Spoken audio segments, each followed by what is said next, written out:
بسم الله الرحمن الرحيم. يا أيها الذين آمنوا أوفوا بالعقود. أحلت لكم بهيمة الأنعام إلا ما يتلى عليكم غير محل الصيد وأنتم حرم. إن الله يحكم ما يريد. يا أيها الذين آمنوا لا تحلوا شعائر الله ولا الشهر الحرام ولا الهدي ولا القلائد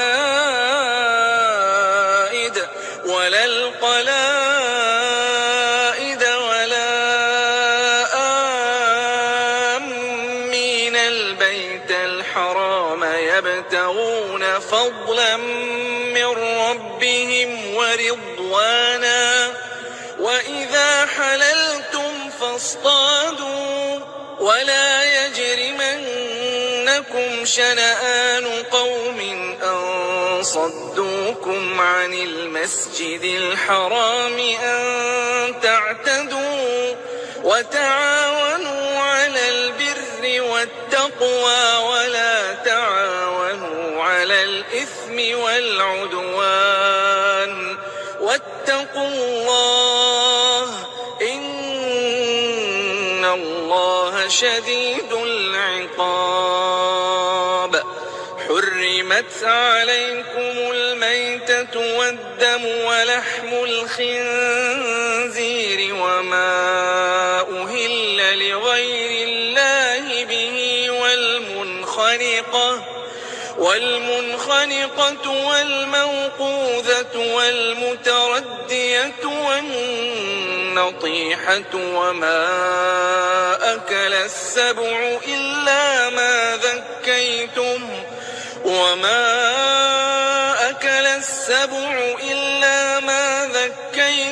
وما ذبح على النصب وأن تستقسموا بالأزلام ذلكم فسق. اليوم يئس الذين كفروا من دينكم فلا تخشوهم واخشون. اليوم أكملت لكم دينكم وأتممت عليكم نعمتي ورضيت لكم الإسلام دينا. فمن اضطر في مخمصة غير متجانف لإثم فإن الله غفور رحيم. يسألونك ماذا أحل لهم قل أحل لكم الطيبات وما علمتم من الجوارح مكلبين تعلمونهن مما علمكم الله فكلوا مما أمسكن عليكم واذكروا اسم الله عليه واتقوا الله إن الله سريع الحساب. اليوم أحل لكم الطيبات وطعام الذين أوتوا الكتاب حل لكم وطعامكم حل لهم. والمحصنات من المؤمنات والمحصنات من الذين أوتوا الكتاب من قبلكم إذا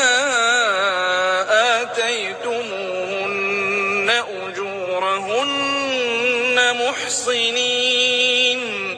محصنين غير مسافحين ولا متخذي أخدان. ومن يكفر بالإيمان فقد حبط عمله وهو في الآخرة من الخاسرين. يا أيها الذين آمنوا الصلاة فاغسلوا وجوهكم وأيديكم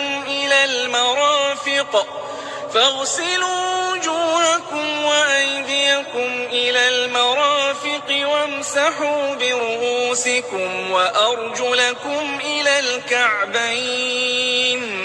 وإن كنتم جنبا فاطهروا وإن كنتم مرضى أو على سفر أو جاء أحد منكم من الغائط أو لامستم النساء فلم تجدوا ماء فتيمموا صعيدا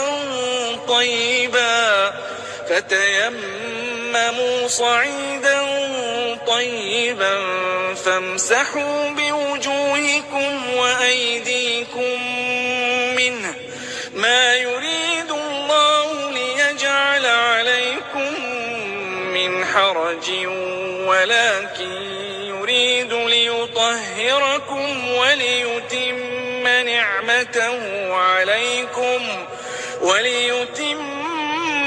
نعمته عليكم لعلكم تشكرون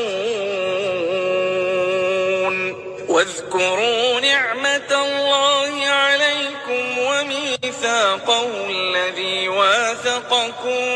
به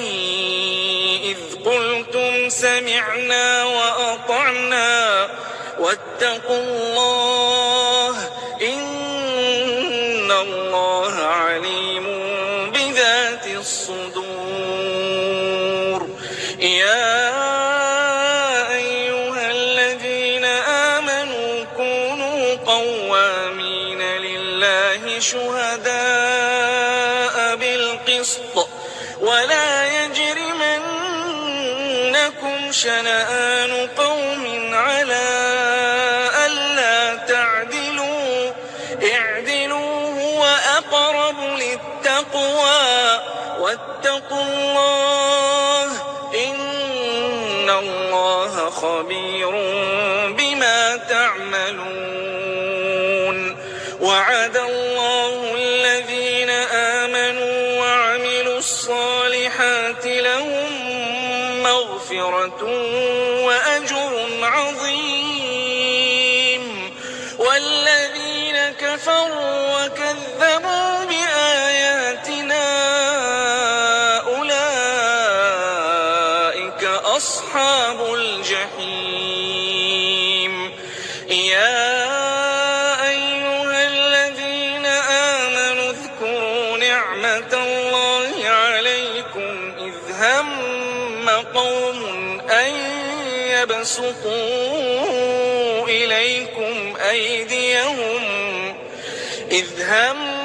قوم أن يبسطوا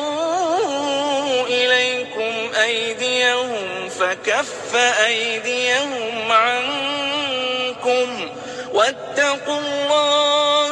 وعلى الله فليتوكل المؤمنون ولقد أخذ الله ميثاق بني إسرائيل وبعثنا منهم 12 نقيبا وقال الله إني معكم لئن أقمتم الصلاة وآتيتم الزكاة وآمنتم برسلي وعزرتموهم وأقرضتم الله قرضا حسنا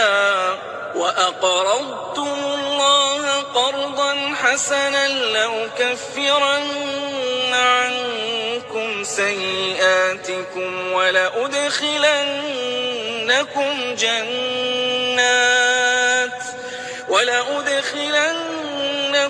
جنات تجري من تحتها الأنهار فمن كفر بعد ذلك منكم فقد ضل سواء السبيل فبما نقضهم ميثاقهم لعناهم وجعلنا قلوبهم قاسية يحرفون الكلم عن مواضعه ونسوا حظا مما ذكروا به ولا تزال تطلع على خائنة منهم إلا قليلا منهم فاعف عنهم واصفح إن الله يحب المحسنين. ومن الذين قالوا إنا نصارى أخذنا ميثاقهم فنسوا حظا مما ذكروا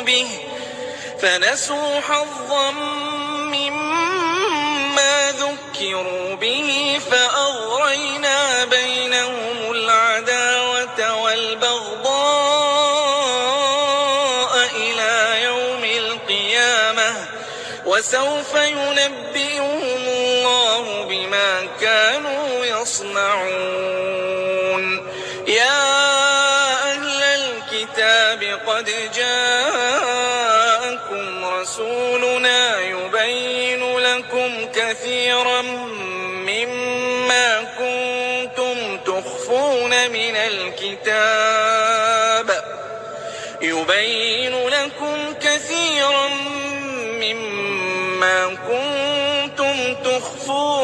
الكتاب ويعفو عن كثير. قد جاءكم من الله نور وكتاب مبين يهدي به الله من اتبع رضوانه سبل السلام ويخرجهم من الظلمات إلى النور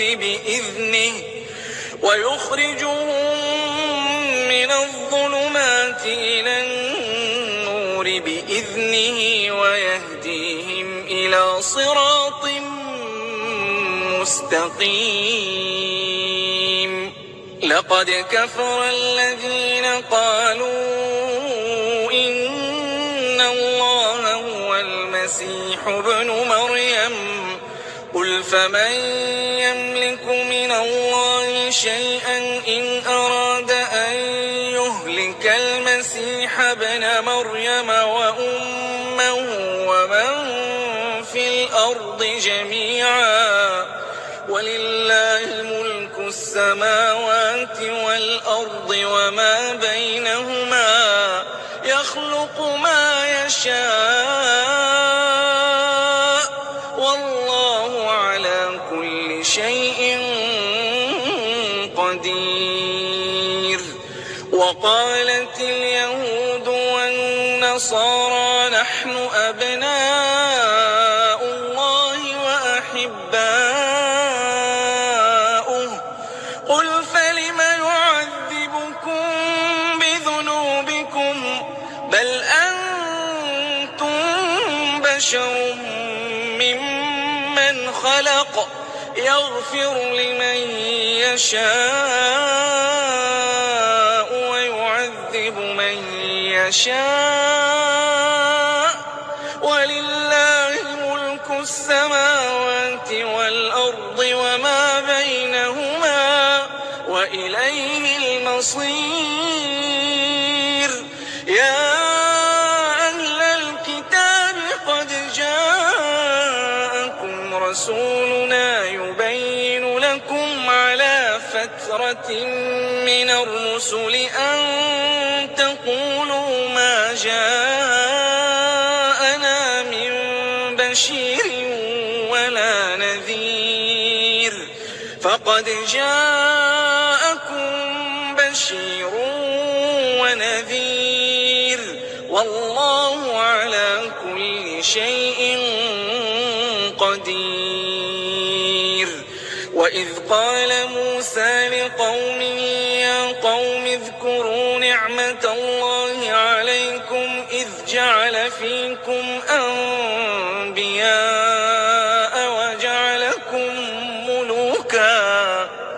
وجعلكم ملوكا وآتاكم ما لم يؤت أحدا من العالمين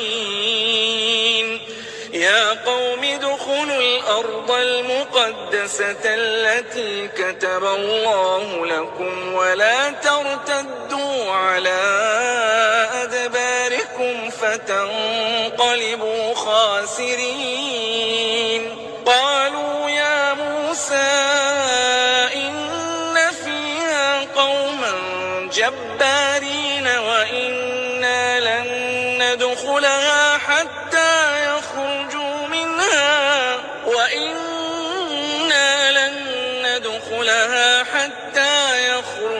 منها فإن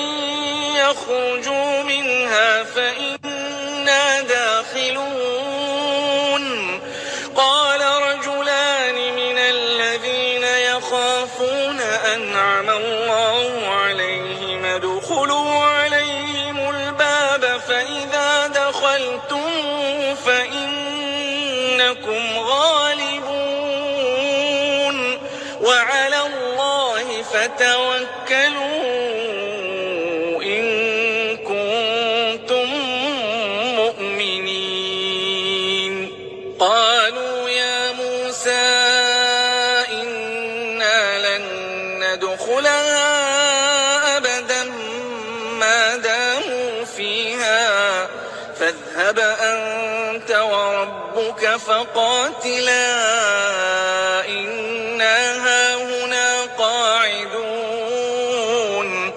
قال رب إني لا أملك إلا نفسي وأخي فافرق بيننا وبين القوم الفاسقين قال فإنها محرمة عليهم 40 سنة يتيهون في الأرض فلا تأس على القوم الفاسقين واتل عليهم نبأ ابني آدم بالحق إذ قربا قربانا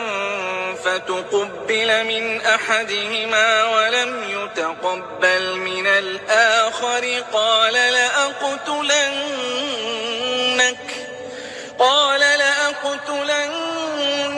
قال إنما يتقبل الله من المتقين لئن بسطت إلي يدك لتقتلني ما أنا بباسط يدي إليك لأقتلك إني أخاف الله رب العالمين إني أريد أن تبوء بإثمي وإثمك فتكون من أصحاب النار وذلك جزاء الظالمين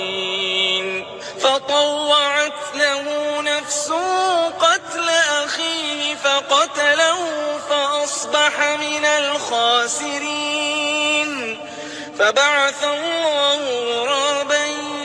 يبحث في الأرض ليريه كيف يواري سوءة أخيه قال يا ويلتى أعجزت أن أكون مثل هذا الغراب فأواري سوءة أخي فأصبح من النادمين من أجل ذلك كتبنا على بني إسرائيل أنه من قتل نفسا بغير نفس أو فساد في الأرض فكأنما قتل الناس جميعا ومن أحياها فكأنما أحيا الناس جميعا ولقد جاءتهم رسلنا بالبينات ثم إن كثيرا منهم بعد ذلك في الأرض لمسرفون إنما جزاء الذين يحاربون الله ورسوله ويسعون في الأرض فسادا أن يقتلوا أو يصلبوا أو تقطع أيديهم وأرجلهم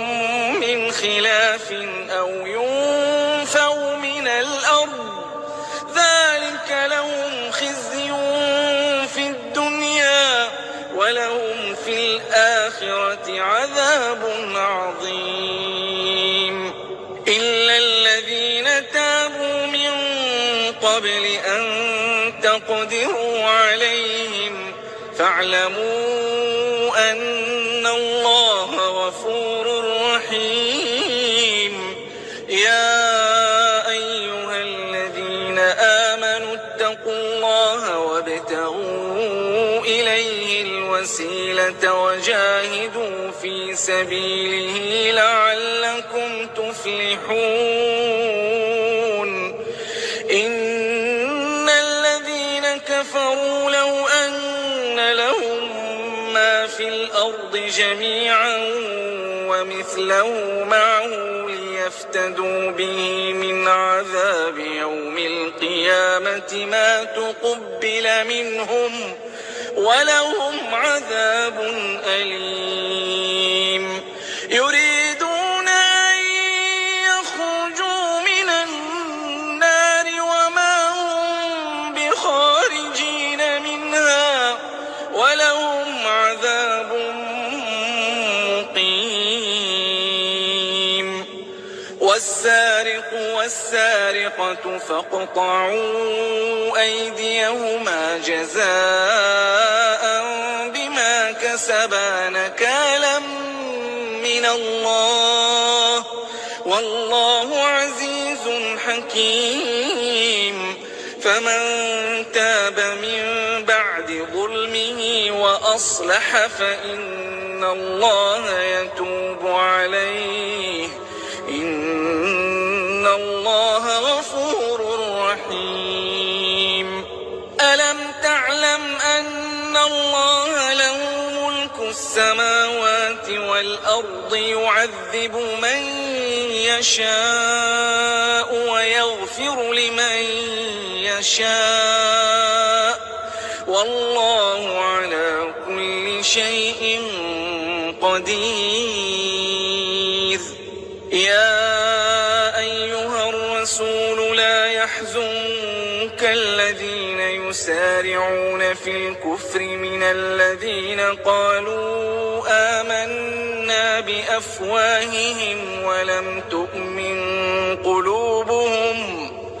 ومن الذين هادوا سماعون للكذب سماعون لقوم آخرين لم يأتوك يحرفون الكلم من بعد مواضعه يقولون إن أوتيتم هذا فخذوه وإن لم تؤتوه فاحذروا ومن يرد الله فتنته فلن تملك له من الله شيئا أولئك الذين لم يرد الله أن يطهر قلوبهم لهم في الدنيا خزي ولهم في الآخرة عذاب عظيم سماعون للكذب أكالون للسحت فإن جاءوك فاحكم بينهم أو أعرض عنهم وإن تعرض عنهم فلن يضروك شيئا وإن حكمت فاحكم بينهم بالقسط إن الله يحب المقسطين وكيف يحكمونك يسألونك وعندهم التوراة فيها حكم الله ثم يتولون من بعد ذلك وما أولئك بالمؤمنين إنا أنزلنا التوراة فيها هدى ونور يحكم بها النبيون الذين أسلموا للذين هادوا والربانيون والأحبار بما استحفظوا من كتاب الله وكانوا عليه شهداء فلا تخشوا الناس واخشوني ولا تشتروا بآياتي ثمنا قليلا ومن لم يحكم بما أنزل الله فأولئك هم الكافرون وكتبنا عليهم فيها أن النفس بالنفس والعين بالعين والأنف بالأنف والأذن بالأذن والسن بالسن والجروح قصاص فمن تصدق به فهو كفارة له ومن لم يحكم بما أنزل الله فأولئك هم الظالمون وقفينا على آثارهم بعيسى ابن مريم مصدقا لما بين يديه من التوراة وآتيناه الإنجيل فيه هدى ونور ومصدقا لما بين يديه من التوراة وهدى وموعظة للمتقين وليحكم أهل الإنجيل بما أنزل الله فيه ومن لم يحكم بما أنزل الله فأولئك هم الفاسقون وأنزلنا إليك الكتاب بالحق مصدقا لما بين يديه من الكتاب ومهيمنا عليه فاحكم بينهم بما أنزل الله ولا تتبع أهواءهم عما جاءك من الحق لكل جعلنا منكم شرعة ومنهاجا ولو شاء الله لجعلكم أمة واحدة ولكن ليبلوكم فيما آتاكم فاستبقوا الخيرات إلى الله مرجعكم جميعا فينبئكم بما كنتم فيه تختلفون وأن احكم بينهم بما أنزل الله ولا تتبع أهواءهم واحذرهم أن يفتنوك عن بعض ما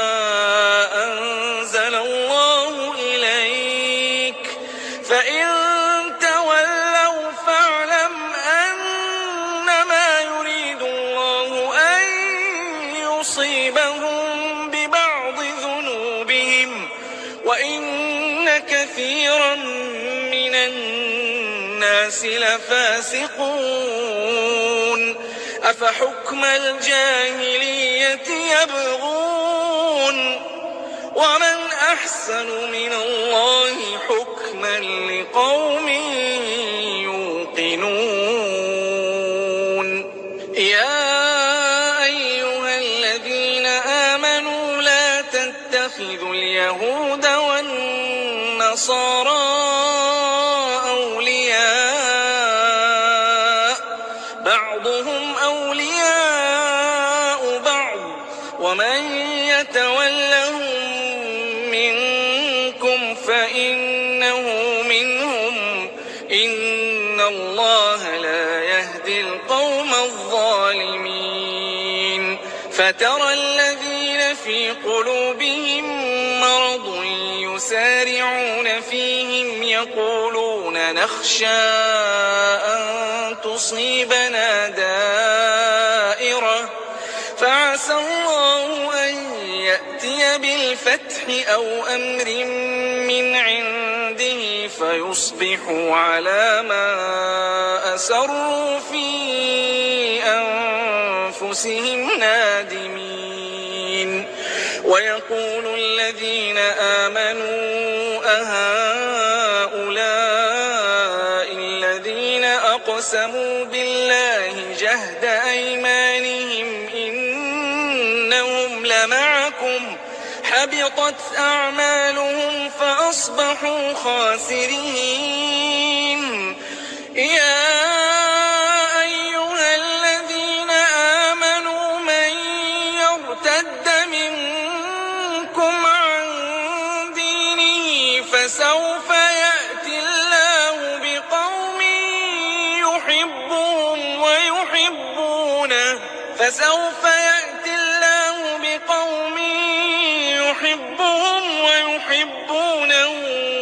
أذلة على المؤمنين أعزة على الكافرين يجاهدون في سبيل الله ولا يخافون لومة لائم ذلك فضل الله يؤتيه من يشاء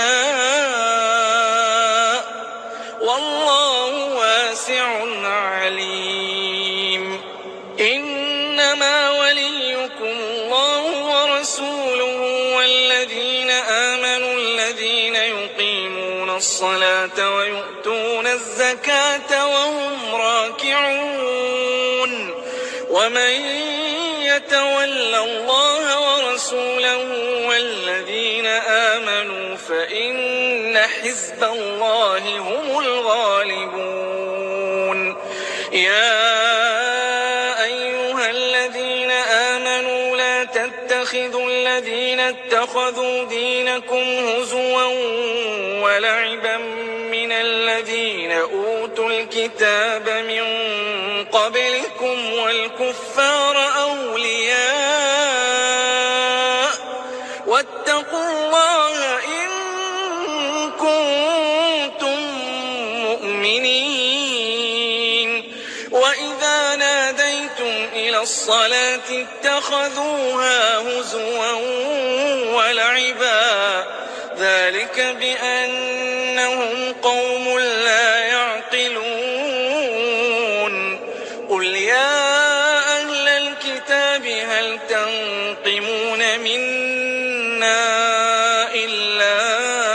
أن آمنا بالله وما أنزل إلينا وما أنزل من قبل وأن أكثركم فاسقون قل هل أنبئكم بشر من ذلك مثوبة عند الله من لعنه الله وغضب عليه وجعل منهم القردة والخنازير وعبد الطاغوت أولئك شر مكانا وأضل عن سواء السبيل وإذا جاءوكم قالوا آمنا وقد دخلوا بالكفر وهم قد خرجوا به والله أعلم بما كانوا يكتمون وترى كثيرا منهم يسارعون في الإثم والعدوان وأكلهم السحت لبئس ما كانوا يعملون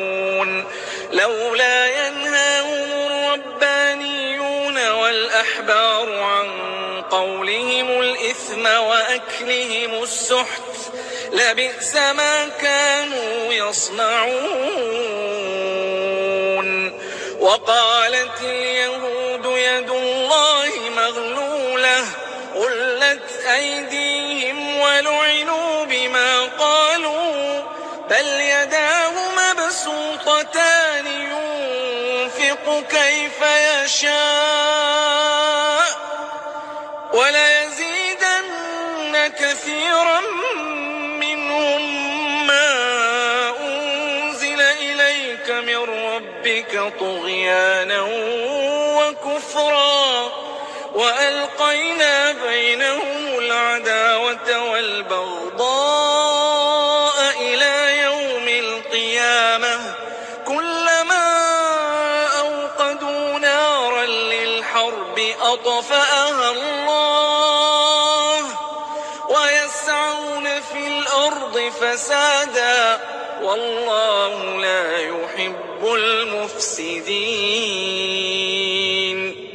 ولو أن أهل الكتاب آمنوا واتقوا لكفرنا عنهم سيئاتهم ولأدخلناهم جنات النعيم ولو أنهم أقاموا التوراة والإنجيل وما أنزل إليهم من ربهم لأكلوا من فوقهم ومن تحت أرجلهم منهم أمة مقتصدة وكثير منهم ساء ما يعملون يا أيها الرسول بلغ ما أنزل إليك من ربك وإن لم تفعل فما بلغت رسالته والله يعصمك من الناس إن الله لا يهدي القوم الكافرين قل يا أهل الكتاب لستم على شيء حتى تقيموا التوراة والإنجيل وما أنزل إليكم من ربكم وليزيدن كثيرا منهم ما أنزل إليك من ربك طغيانا وكفرا فلا تأس على القوم الكافرين إن الذين آمنوا والذين هادوا والصابئون والنصارى من آمن بالله واليوم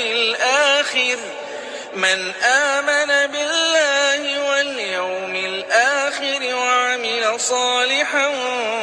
فلا خوف عليهم ولا هم يحزنون لقد أخذنا ميثاق بني إسرائيل وأرسلنا إليهم رسلا كلما جاءهم رسول بما لا تهوى أنفسهم فريقا كذبوا وفريقا يقتلون وحسبوا ألا تكون فتنة فعموا وصموا ثم تاب الله عليهم ثم عموا وصموا كثير منهم والله بصير بما يعملون لقد كفر الذين قالوا إن الله هو وقال المسيح يا بني إسرائيل اعبدوا الله ربي وربكم إنه من يشرك بالله فقد حرم الله عليه الجنة ومأواه النار وما للظالمين من أنصار. لقد كفر الذين قالوا إن الله ثالث ثلاثة وما من إله إلا إله واحد وإن لم ينتهوا عما يقولون ليمسن الذين كفروا منهم عذاب أليم. أفلا يتوبون إلى الله ويستغفرونه والله غفور رحيم. ما المسيح ابن مريم إلا رسول قد خلت من قبله الرسل وأمه صديقة كانا يأكلان الطعام انظر كيف نبين لهم الآيات ثم انظر أنى يؤفكون.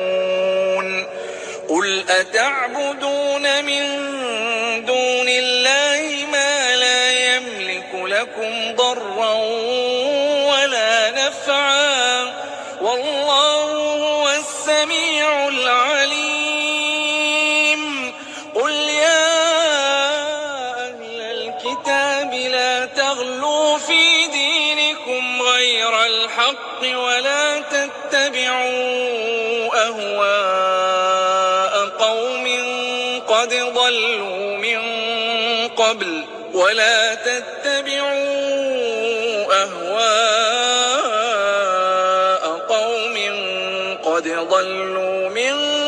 قبل وأضلوا كثيرا وضلوا عن سواء السبيل. لعن الذين كفروا من بني إسرائيل على لسان داود وعيسى بن مريم ذلك بما عصوا وكانوا يعتدون. كانوا لا يتناهون عن منكر فعلوه لبئس ما كانوا يفعلون. ترى كثيرا منهم يتولون الذين كفروا لبئس ما قدمت لهم